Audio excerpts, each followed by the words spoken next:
aqui no nosso salão, trabalhando a cristologia em mais uma lição tão importante para a nossa vida espiritual. Traz cada aluno em paz para essa aula, aqueles que estão a caminho livre de todo mal, livre dos acidentes, livre dos homens mal intencionados, os traz em paz, e aqueles que ainda não se sentiram despertados para estar aqui, Senhor, toca no coração, Pai, para que possamos aprender cada vez mais de Ti e da Tua palavra nesse lugar. É o que te pedimos e te agradecemos, em nome de Jesus. Amém, amém. Uma boa aula para os nossos irmãos na classe infantil. Uma boa aula, meu irmão Arildo. Deus abençoe vocês.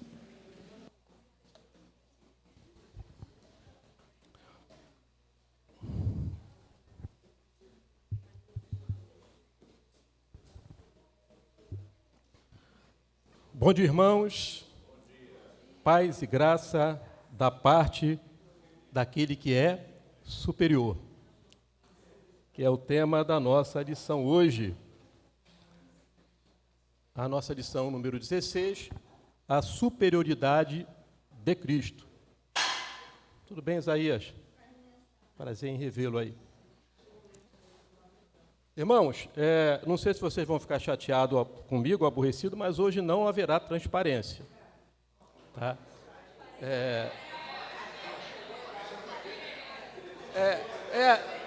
É a mesma coisa, é a mesma coisa da mocidade, né? Queridos, os 59 anos tem um custo, né? Tem um custo. A gente traz aí alguns conceitos e algumas falas do tempo antigo, né? Bem, vamos lá. Hoje eu decidi ter essa aula sem transparência ou sem imagem, né? Para poder ter uma relação mais visual, mais próxima. É muito boa a imagem, mas muitas vezes, lembra no tempo antigo, não tinha imagem, a gente não usava imagem, e havia uma maior concentração e percepção, né, no pregador e na mensagem, né? Eu não sou contra a imagem é boa, mas, em vez de quando, é bom a gente alternar. Bem, nós estamos aí, como já disse o pastor, na nossa penúltima lição de Cristologia. O termo Cristologia, logia é o estudo de Cristo. Eu já quero começar com uma pergunta. E aí? Só falta uma lição. Vocês já sabem tudo de Cristo? Não. Vocês não sabem tudo sobre Cristo? Vocês não conhecem plenamente a pessoa de Cristo? Claro que não, queridos. Claro que não. Né? Até depois de terminar a lição, nós vamos conhecer alguma coisa do Senhor. Porque Ele é tão superior, Ele é tão pleno, que é impossível conhecer plenamente a Ele. Aliás, é bom lembrarmos que aquilo que conhecemos de Cristo não é porque o Avelino é um excelente professor, eu e os outros irmãos, Caroline, não porque somos excelentes professores, e nem porque nós temos uma cognição maravilhosa, uma capacidade de entendimento. Nós conhecemos ao Senhor porque Ele se auto-revela a nós. Isso é importante, tá? Isso, inclusive, é o tema do meu segundo livro, a autorrevelação de Deus. Tá? É Deus que se autorrevela. Por nós mesmos, nós não teríamos condições de conhecer a Deus. Nós só podemos conhecer a Deus porque Ele se autorrevela.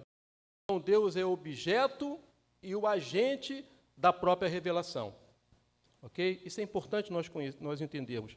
Você pode ler a Bíblia toda, ok? Aliás, a Bíblia é uma forma de autorrevelação de Deus. Mas nós temos a autorrevelação máxima, o ápice da autorrevelação de Deus. Qual foi?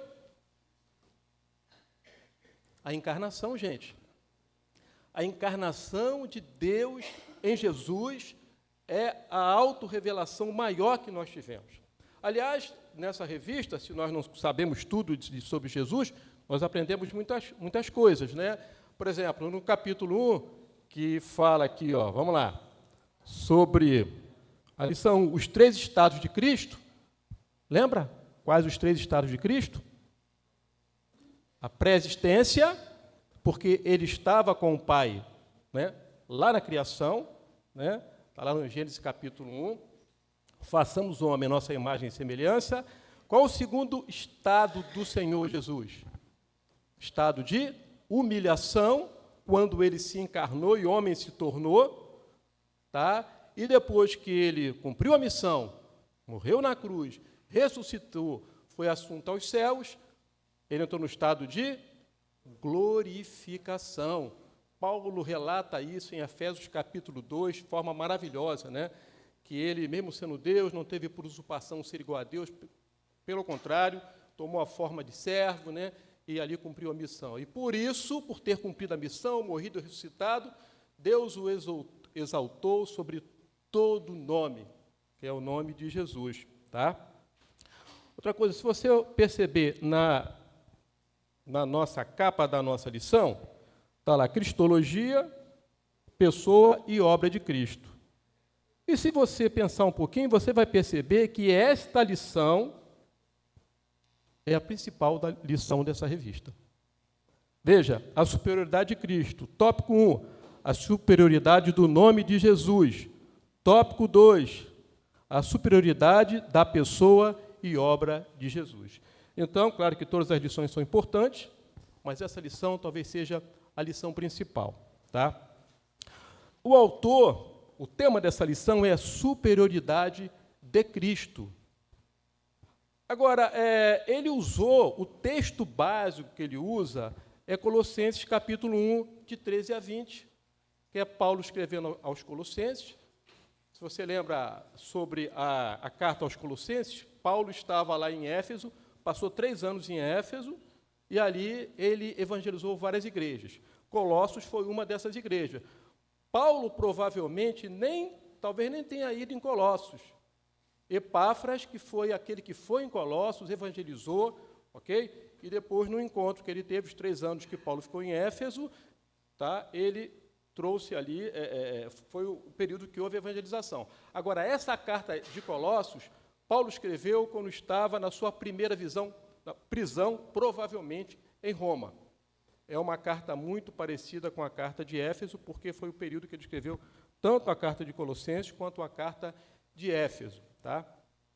E nesse período aqui, a carta a Colossos aconteceu porque Colossenses estava passando por algumas dificuldades de doutrina, e aí Paulo escreveu essa carta. Então, é maravilhosa essa carta de Colossenses, em especial o capítulo 1. Tá? E a gente vai aí fazer uma reflexão sobre esse texto. Tá?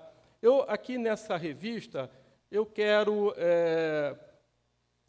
fazer um aprofundamento nesse texto de Colossenses, capítulo 1, de 13 a 20. Você já pode abrir aí, que a gente vai ler, vai refletir sobre ele. Vamos fazer uma leitura, que é o texto básico da lição. Vamos fazer uma leitura também do texto devocional, que é Apocalipse, capítulo 5, de 6 a 14, tá? Para a gente poder entender aqui que o Apocalipse fala do final das coisas, né? É importante, quando a gente lê Gênesis até Apocalipse, toda a Bíblia, os 66 livros, eles têm uma harmonia, ok? E eles têm um tema central. Quem é o tema, ou qual é o tema central da Bíblia, gente? Jesus Cristo. Então, você vai ver Jesus Cristo aparecendo de Gênesis até Apocalipse. No Antigo Testamento todo, você vai ver Jesus aparecendo, muitas vezes, numa forma de tipo, uma tipologia. Tá? E isso vai se concretizar plenamente no Novo Testamento. A Bíblia tem uma revelação progressiva. O que significa isso? Que para que eu possa entender a Bíblia, tá, eu preciso ler e perceber os acontecimentos. Agora, existem temas no Antigo Testamento que são meio não entendíveis facilmente. Por isso que nessa lição, o livro principal é o livro de Hebreus. Infelizmente, ele coloca aqui Hebreus só no versículo-chave, que ele coloca Hebreus, o capítulo 8, verso 6. Está lá, ó. Agora, com efeito, obteve Jesus ministério tanto mais excelente, quanto é ele também mediador de superior aliança, instituída com base em superiores promessas. Então, o tema que é a superioridade de Cristo, a gente vai ver que Jesus é superior, é um sacerdote superior, tá? Teve um ministério superior, ok? Tem a sua aliança é superior, as suas promessas são superiores. Então, tudo em Cristo é superior. Mas que comparação? É superior a quem? A aliança do Antigo Testamento. Tá? Na verdade, a meu ver, a passagem principal, ou o texto bíblico principal para trabalhar a superioridade de Cristo, na verdade, todo o livro de Hebreu, principalmente do capítulo 7 até o capítulo 10, fala bastante dessa comparação da antiga aliança, tá? Do sacerdócio levítico, ok? Instituído por Moisés, do novo sacerdote de Cristo, tá? Que era da ordem de Melquisedeque, ok? Então, isso é importante nós entendermos. Aliás, além de Cristo ter, né, 3 estados de Cristo, que foi trabalhado no capítulo 1 pelo pastor, que é o estado, vamos lá, o primeiro estado de Cristo, pré-existente, depois humilhação, depois glorificação. Jesus também exerceu 3 ministérios. Você lembra quais foram os 3 ministérios de Cristo? Profeta, sacerdote e rei. Né? São tudo coisas que nós aprendemos aqui na cristologia. Entendemos que Jesus era Deus ou era homem? Mas como? 50% Deus e 50% homem? Ele era 100% Deus, ou seja, plenamente Deus, e também 100% homem, ou seja, plenamente homem. Tá? É confuso para nós entendermos, é um mistério diante de Deus, ok? Mas por que Jesus teve que morrer, gente? O homem pecou, está lá em Gênesis capítulo 3, caiu, e qual é a consequência? Qual a consequência do pecado? É a morte. Então, alguém tinha que morrer para aplacar a ira de Deus. Porque ao pecar, o homem foi o quê? Separado, destituído da graça, do relacionamento com Deus. E Jesus veio, como diz lá em Romanos, como segundo. O primeiro Adão pecou, o segundo Adão é Jesus. Então ele tinha que vir como homem.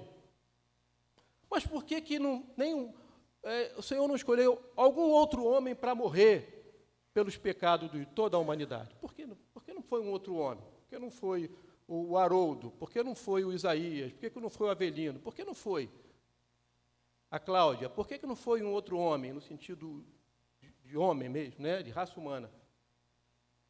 Porque será que o Haroldo é um cara sem pecado? Não. Todos nós pecamos. Está lá em Romanos capítulo 1. Então, a ira de Deus só iria ser aplacada por um justo, alguém sem pecado. Então não existia nenhum homem. Por isso Jesus teve que vir, para que ele, que era sem pecado, morresse, porque senão ele estaria morrendo pelo seu próprio pecado. Como ele não tinha pecado, ele morreu pelo pecado de todos nós. Então, o Filho de Deus tornou-se filho de homem para que nós, filhos de homens, pudéssemos nos tornar filhos de Deus. Gente, isso é profundo. O mistério da cruz, o mistério da encarnação, tá? É algo profundo. E a gente precisa ter essa compreensão. Tá? Por isso que Jesus é superior, porque ele é superior dessa nova aliança. Tá? Mas a gente vai entender melhor quando nós fizermos a comparação, porque a antiga aliança, instituída por Moisés, né, exigia o quê como perdão do pecado? Lembra, gente? O sacrifício de quem? De animais. E vocês lembram, nós já conversamos aqui, quantos animais eram mortos, né, para que o pecado das pessoas pudessem ser perdoados. O próprio sumo sacerdote entrava uma vez por ano, né, lá no tabernáculo, para o quê? Matar o animal, oferecendo em favor, né, do pecado de todo Israel. Mas ele tinha que entrar, entrou uma vez só e acabou? Ele tinha que entrar todo ano. Então eram feitos sacrifícios diários, eram feitos sacrifícios anuais, tudo para aplacar a ira de Deus, Agora, será que esse sacrifício que era feito no Antigo Testamento, na Antiga Aliança, ele era eficaz? Tanto não era eficaz que ele tinha que ser repetido. Tá? Então, essa é uma grande diferença. É por isso que Jesus é superior, porque ele veio e fez um único sacrifício. E ele ofereceu, que cordeiro, gente, que Jesus ofereceu em favor dos nossos pecados? Ele mesmo. Ele não ofereceu cordeiro nenhum. Ele foi o próprio cordeiro. Tá? Então, ele ofereceu a si mesmo como cordeiro de Deus. Por isso que João Batista, quando olhou, falou, eis o cordeiro de Deus que tira o pecado do mundo. Quando o anjo lá, Gabriel, falou a Maria, olha, você vai ter um filho, ele vai se chamar Jesus, e ele salvará o mundo dos seus pecados. Jesus quer dizer Salvador. Então, é importante eu entender isso, para entender por que Jesus é superior. Ok? Vamos lá? Abra aí e vamos meditar no livro de Colossenses, no capítulo 1, a partir do verso 13, que fala sobre a excelência da pessoa e obra de Cristo. Né? Eu fiquei assim pensando na palavra excelência. Eu já comecei logo refletindo sobre esse subtítulo aqui. Né? Vocês sabem que os títulos e subtítulos da Bíblia não são inspirados, foram colocados pelos tradutores e editores. Né? Mas só que eu fui lá atrás dessa palavra excelência, né? Em grego, quer dizer hiperoti, estado ou qualidade de excelente, muito bom e de grandeza, como título honorífico da corte de Bizânio. Primitivamente era atribuído apenas aos imperadores e aos príncipes de sangue. Então a gente vê aqui que ele já começa a falar da excelência, porque, gente, a pessoa de Cristo é algo especial. Né? Jesus não pode ser comparado com nada que a gente conheça na Terra. Né? Ele é divino, ele é maravilhoso. Eu fico, às vezes, imaginando qual o privilégio que aqueles discípulos e aquelas pessoas tiveram. Né? Andaram com o próprio Deus. E no começo eles não tinham noção disso. Né? Lembra Filipe, uma vez, falando para Jesus? Senhor, mostra-nos o Pai. Fala tanto do Pai, né? Mostra-nos o Pai. Aí Jesus dá um sorriso, Filipe, eu tenho estado tanto tempo com vocês, e você me pergunta, né, me pede, mostra-me o Pai.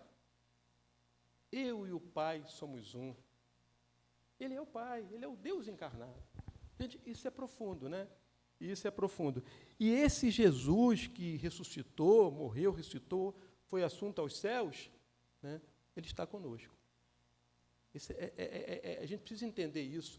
E é por isso que todos nós, seja aqui, seja em outros locais do Rio, seja em outros locais do Brasil e do mundo, pessoas se reúnem e cantam Rei dos Reis, Senhor dos Senhores, que Ele é grande, que Ele é superior. Por quê? Porque nós entendemos o mistério da salvação. E fomos alcançados por essa tão grande e poderosa salvação. Amém, queridos? Vamos lá. Colossenses 1, verso 13. Ele nos libertou do poder das trevas e nos transportou para o reino do seu Filho amado. Essa passagem aqui, eu gosto demais desse versículo. Né? Em outra tradução, fala, ele nos libertou do império das trevas e nos conduziu para o reino do Filho do seu amor. Né? Tem outras traduções. Mas é importante nós entendermos que, em primeiro lugar, aqui fala de uma ação absoluta de Deus. Por quê? Porque Ele nos libertou. Nós éramos o quê? Escravos. E éramos escravos de quê, gente? Do pecado. Ora, se o pecado tem o poder de escravizar, é porque o pecado é muito poderoso. O pecado é uma coisa séria. O pecado causa separação entre Deus e o homem. Então, queridos, nós devemos ter ojeriza ao pecado. Nós devemos, de todas as formas, tentar se afastar do pecado. Não podemos brincar com o pecado, porque o pecado, ele, de fato, escraviza. E nós éramos escravizados pelo pecado. E ele nos libertou. Foi uma ação de Deus, absoluta, tá? Para o reino do seu Filho amado. Então, veja que ele nos libertou do império das trevas, do pecado, e nos transportou e nos levou, outra ação absoluta, você não fez nada por isso, para o reino do seu Filho amado. Então, nesse momento, não há ação humana, há ação apenas de Deus, ok? É Ele que nos libertou, é Ele que nos transportou, ok? Então, não existe aí, querido, Colossenses, Paulo escrevendo a Colossenses, não existe em cima do muro. Ou você é do império das trevas, escravizado pelo pecado, ou você é do reino de Deus. Não tem meio termo, não tem, estou em cima, não tem meio termo. Ou tu está no império das trevas, ou você está no reino de Deus, ok? Versículo 14, em quem temos a redenção, a remissão dos pecados. Tá? Veja aqui o versículo 14, continua falando da obra de Deus. Nessa aula, a gente vai estudar sobre a obra, a ação de Deus, e sobre o nome dele. Vê que ele é superior, tanto pelo que ele é, tanto quanto pelo que ele fez. Aliás, uma pessoa é grande porque, normalmente, faz coisas grandes. Não é verdade? Você conhece alguma pessoa que faz coisas grandes e importantes, que não seja uma pessoa grande? As coisas interagem, não é verdade? Então, em quem temos a redenção, a remissão dos pecados. Quando se fala em remissão, a gente precisa entender o seguinte: houve o quê? Um resgate, uma compra, né? Havia um pecado, havia uma dívida, e essa dívida foi paga. Sempre quando a gente pensa em remissão, pensa nisso, dívida paga. Tá? Bem, então nós éramos escravos, fomos libertos, nossa dívida foi paga. Agora eu pergunto, igreja, quanto custou a vocês? Para vocês não custou nada, para mim não custou nada, mas para Deus custou a morte do seu filho. Então, ele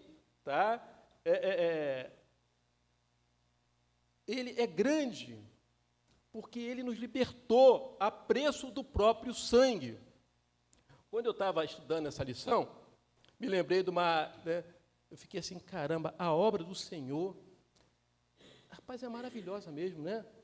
Olha o que ele fez. Aí, quando eu pensei e falei comigo mesmo, olha o que ele fez, eu lembrei, vocês lembram, não sei se foi a Copa do Mundo, que o Ronaldinho pegou uma bola, fez um gol espetacular, e o Galvão Bueno ficou assim, olha o que ele fez, olha o que ele fez, olha o que ele fez. Me veio aquela ideia, eu falei, cara, a gente deveria estar assim, de joelho, e ficar assim, o tempo todo dizendo assim, gente, olha o que Jesus fez, olha o que Jesus fez, olha o que Jesus fez por mim.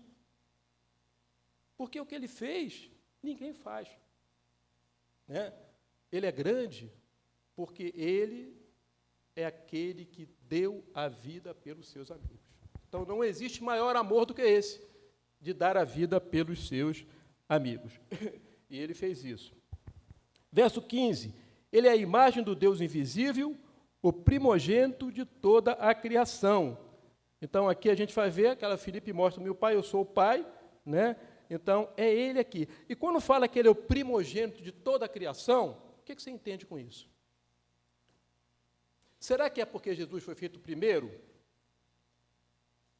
Para pensar, eu cheguei a pensar, Jesus é o primogênito de toda a criação porque ele foi feito primeiro? Mas ele não é pré-existente? Ele não é o próprio Deus encarnado? Ele é o ser incriado.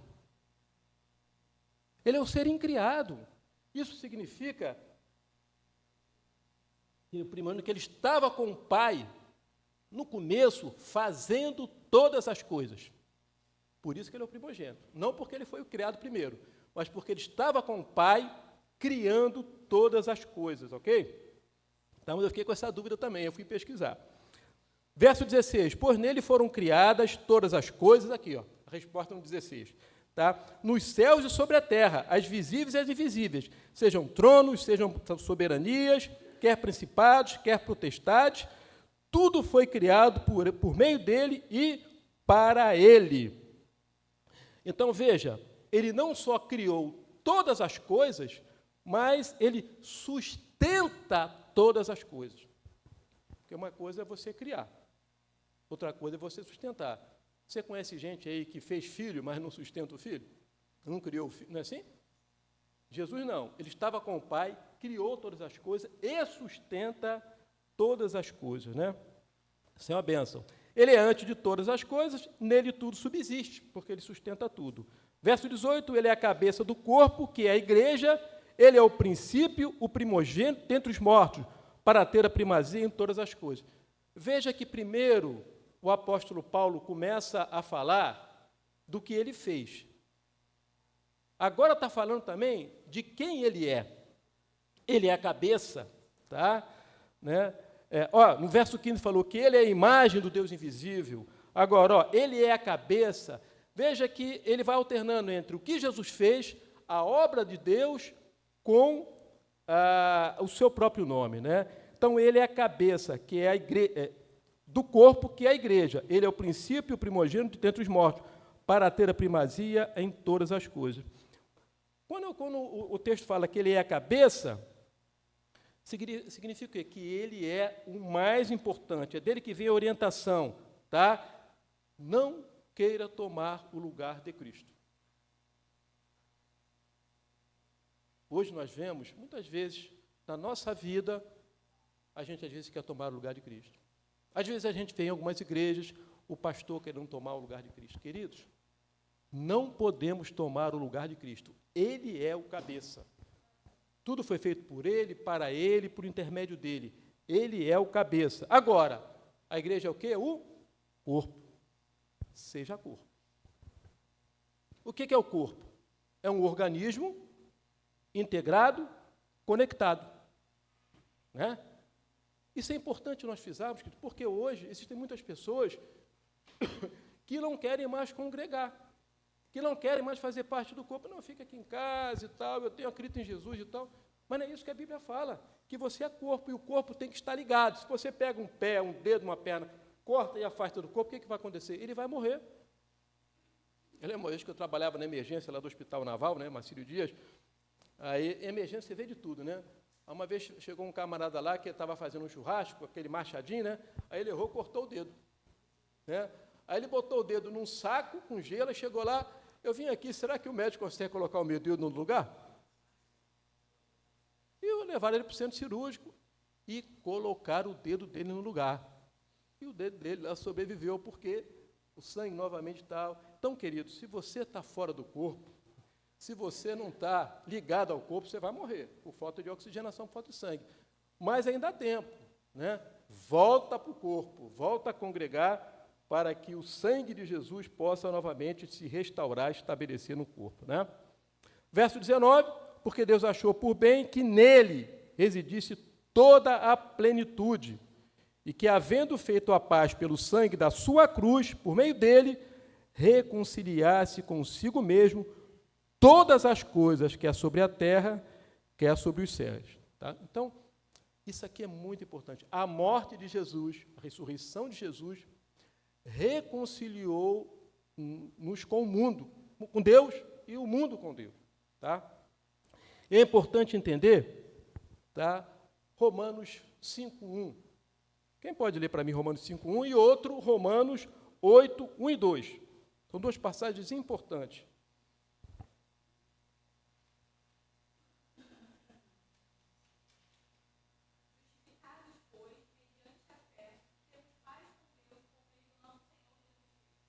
Ok. Então, nós não tínhamos sido separados por causa do pecado? Né? Então, a partir da morte de Cristo, nós somos reconciliados. E paz com Deus. Romanos 1 e 2. Romanos 8, 1 e 2.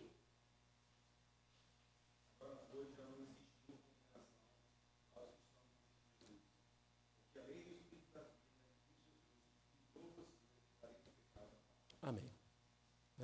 Então, foi ele, pelo sacrifício vicário, que ele nos religou a Deus, né? Nós éramos inimigos de Deus, e hoje nós temos paz com Deus. Tá? Então, veja que o sacrifício de Jesus, ele foi eficaz, porque ele foi feito uma vez só e ele cumpriu a missão. Foi cabal, porque ele realmente promoveu em nós paz com Deus. Tá? Isso é maravilhoso. Né?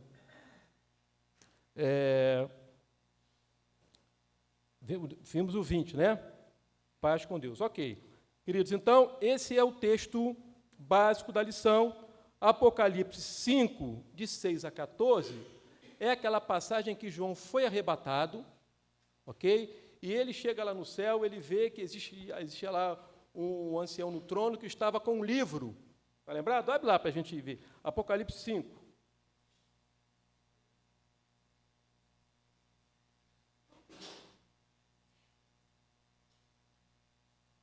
Olha, ele começa aqui no verso 12. Vi também um anjo forte que proclamava com a voz: quem é digno de quebrar o selo e abrir o livro? Então, João entra em angústia porque, embora, verso 1, vi na mão direita daquele que estava sentado no trono um livro em forma de rolo escrito por dentro e fora, selado com 7 selos.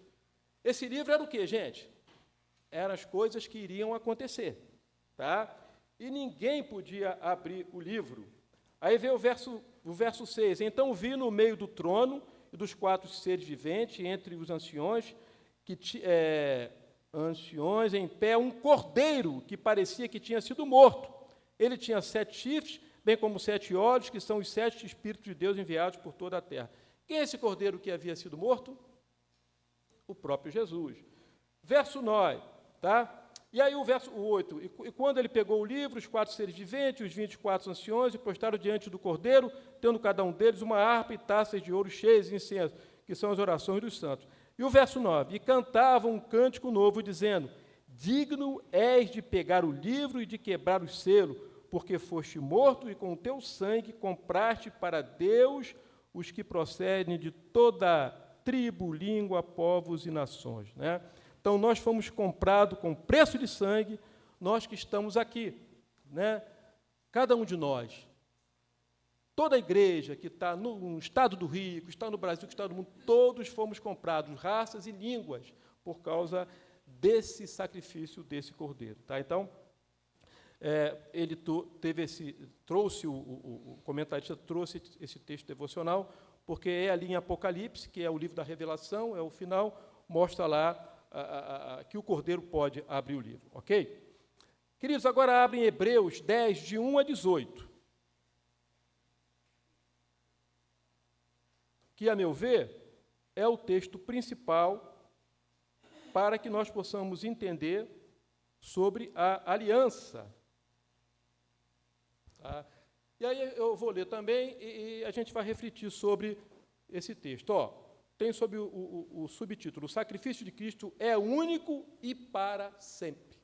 Então, aqui ele vai comparar a primeira aliança, tá, para a segunda aliança. Ok? Ora, visto que a lei é apenas uma sombra dos bens vindouros, não a imagem real das coisas, nunca consegue aperfeiçoar aqueles que se aproximam de Deus com os mesmos sacrifícios que, ano após ano, continuamente eles ofereciam.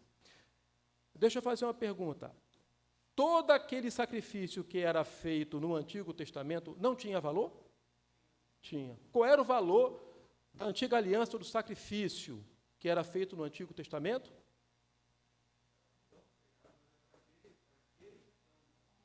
Para apontar, era sombra. Olha o que o escritor de Hebreus fala. É uma sombra. Eles apontavam para Jesus. Então, toda a Bíblia tem uma central Jesus, e todo o Antigo Testamento ele aponta para Jesus. Né? Lembra quando Jesus estava lá no caminho de Emaús, né?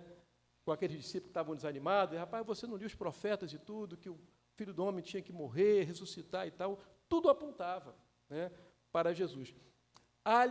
Lembra que eu falei no início que a revelação de Deus é progressiva, do Antigo ao Novo Testamento, mas ela chega ao seu ápice, que é até Jesus. Ou seja, toda a revelação veio ali, a partir do Novo Testamento, depois não existe mais progressividade da revelação. Acabou ali na revelação. Da mesma forma que acabou em Jesus o Antigo Pacto. Tá? Isso é importante nós entendermos, querido, porque senão a gente fica muito vulnerável às situações que está sendo, inclusive está muito comum hoje, né? O pessoal se judaizando, né? Trazendo de volta algumas cerimônias do Antigo Testamento. Gente, acabou. Aquilo foi importante, aquilo teve seu tempo, mas era uma sombra, apontava para Jesus. Agora é tudo novo, gente. É um novo pacto. Tá? Verso 2. Se isso fosse possível, será que os sacrifícios não teriam deixado de ser oferecidos? Olha ele comparando aqui o primeiro para o segundo, né? A aliança, o segundo pacto. Porque os que prestam culto, tendo sido purificados uma vez por todas, não mais teriam consciência de pecado. Entretanto, nesse sacrifício ocorre recordações de pecado, todos andam, tinha que ser repetido. Por isso, ao entrar no mundo, Cristo disse: sacrifício e oferta não quiseste, mas preparaste um corpo para mim. Tá? Se você for observar, isso aqui é uma transcrição do Salmo 40, tá? Que é o Salmo messiânico. Ok? Ele começa aqui, ó, sacrifício e oferta não quiseste, mas preparaste um corpo para mim, e não te agradaste de holocausto e oferta pelo pecado.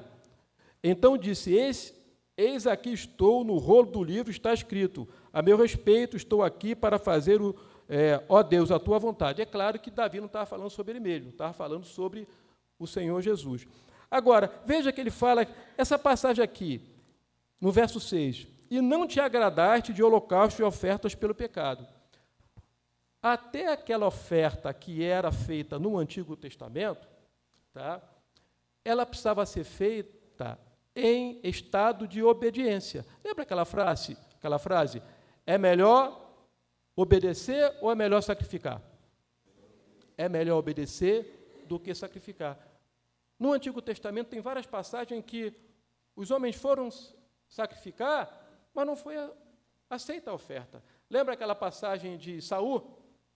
Que ele não fez o que tinha que ser feito, né? Ele cometeu um erro, aí depois ele pegou lá e foi oferecer ao Senhor, né? O profeta chegou lá, rapaz, né? Foi quando o profeta falou, é melhor obedecer do que sacrificar. Ou seja, até no Antigo Testamento, a obediência, o coração contrito, o coração temente a Deus, era mais importante do que o próprio sacrifício, ok?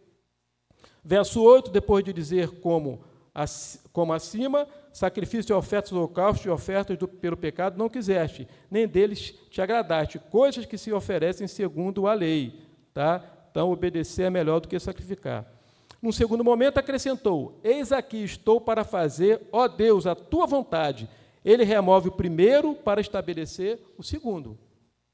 Que primeiro ele está falando? Remove o primeiro.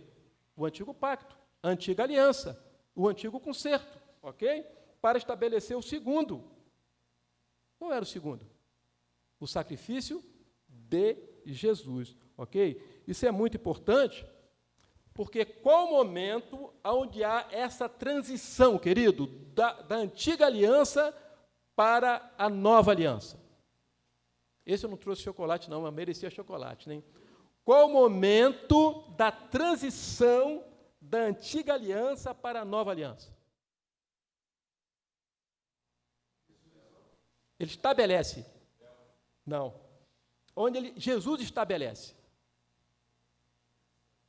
A gente faz aqui todo mês. E Jesus mandou preparar a ceia, os discípulos prepararam lá, né? E ele estava ali no cenáculo, tudo pronto. Os elementos da ceia eram elementos que? Da Páscoa, lembra? Tinha ali o cordeiro, tinha ali as ervas amargas, tinha o vinho, tinha o pão, tinha tudo. Jesus sentou para celebrar a Páscoa, e o que ele fez? Ele pegou o pão, cortou, esse é o meu corpo que é partido por vós. Como? Depois do sangue, esse é o sangue da nova aliança, né? Você chegou a falar assim? Sangue, né? Esse é o sangue.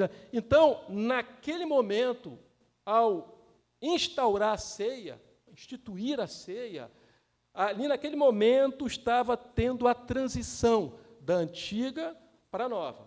Né? Estava sendo instaurada, porque logo depois, naquela noite mesmo que ele foi entregue. Lembra? Ele foi entregue e foi lá, passou por tudo aquilo e foi sacrificado, né, como o Cordeiro de Deus. Então, queridos, é importante nós entendermos isso. Né? Todo aquele ritual do Antigo Testamento foi importante porque apontava para Jesus. Não precisa mais. Não, a Vânia sabe disso, nós temos um casal muito amigo nosso, muito amigo, foram criados na igreja. E hoje, né, são, cristãos messiânicos, né, cheios de rituais.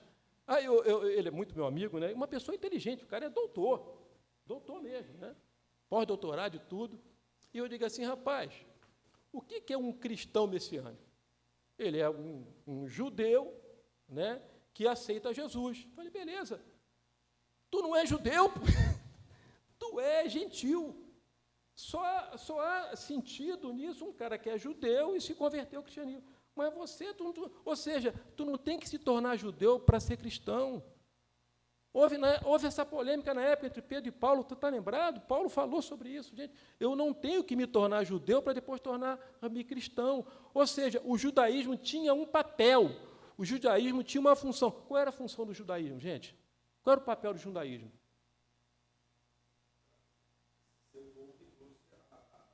Sim, exatamente. E apresentar Jesus a essas pessoas.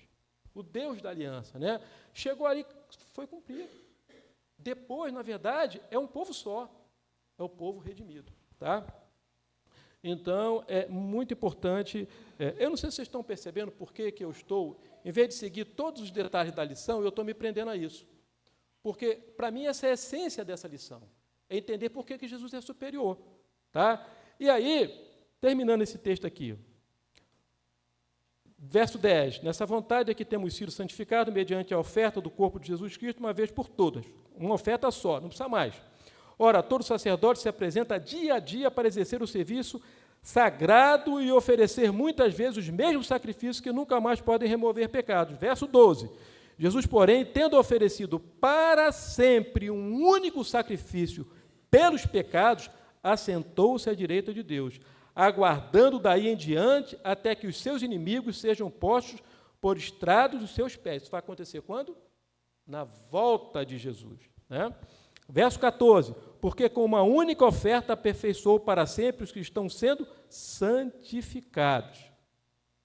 3 estágios do crente, gente. Qual o primeiro estágio do crente? O primeiro estágio do crente? Perfeito. Conversão e regeneração, né? Segundo estado do crente, o estágio do crente. É o estágio que nós estamos. E a terceira? Perfeito. Precisamos entender isso. Quando Jesus começa a obra da conversão e regeneração, o segundo processo vai acontecer. Não tem como não acontecer. Se não acontecer santificação, porque não houve a regeneração. Ok? Vamos lá, eu estava em que verso?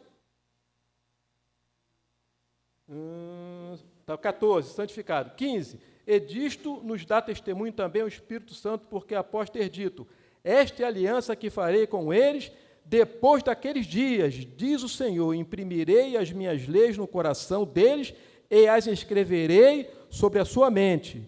Acrescenta também dos seus pecados e das suas iniquidades, jamais me lembrarei. Isso é uma transcrição de uma passagem no Antigo Testamento, nós já estudamos aqui, né, que fala da nova aliança. Aonde está isso? Perfeito, Jeremias 31. Muito bem, Léo, muito bem. Fala da nova aliança, exatamente. Jeremias 31. Na aliança antiga, a lei foi impressa onde? Em tábuas ou em pedras, né? E na segunda aliança, aonde é impressa a lei? No coração e na mente. Olha a diferença, gente. Tá? Que coisa profunda, né? E as suas iniquidades não me lembrarei. Ou seja, o Senhor diz que não vai se lembrar mais dos nossos pecados. Por quê? Porque foi pago o preço. Aí eu pergunto para vocês, Jesus não lembra mais dos nossos pecados por quê? É demência, está com Alzheimer? O que significa que ele não lembra mais? Será que Jesus não sabe do que a gente fez de errado? Sabe. Por que ele diz que não me lembrarei mais? O que isso significa, gente? Na real, na prática, o que significa que Jesus diz que dos seus pecados não me lembrarei mais? Hã? Não vai mais imputar, não vai mais cobrar, né? Não tem mais nada a pagar, já foi pago. Não tem boleto, né? Não tem promissória. Isso, queridos, só tem um detalhe. No Sermão da Montanha, que é a nossa próxima revista, né, Mestre Avelino? Vai dizer lá, no capítulo 6,